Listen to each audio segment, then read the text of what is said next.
સરકારી કોલેજ કઠલાલના વિદ્યાર્થીઓ દ્વારા કરાયું પંચામૃત પોષણ કીટનું વિતરણ।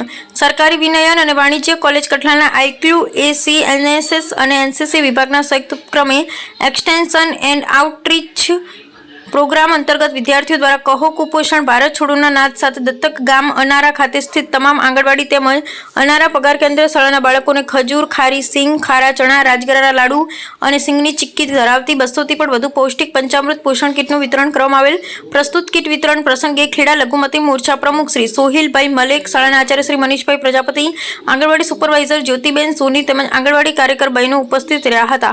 તેઓ શ્રી દ્વારા કોલેજના વિદ્યાર્થીઓની પ્રસ્તુત સેવાકીય પ્રવૃત્તિને બિરદાવતા કુપોષણ મુક્ત ભારતની દિશામાં કોલેજ દ્વારા ઉપાડાયેલા આ પગલાંની પ્રશંસા કરાઈ હતી। આ સમગ્ર કાર્યક્રમનું આયોજન કોલેજના આચાર્ય ડોક્ટર દિવ્યનાથ શુક્લના માર્ગદર્શન હેઠળ IQAC સંયોજક પ્રા ડોક્ટર વૈભવ બરોડિયા, રાષ્ટ્રીય સેવા યોજનાના પ્રોગ્રામ ઓફિસર પ્રા ડોક્ટર પરેશ પટેલ તેમજ નેશનલ કેડેટ કોર્પ્સના associate NCC officer doctor Keyur Makwana દ્વારા કરવામાં આવેલ। વિજયસિંહ સોઢા પરમાર।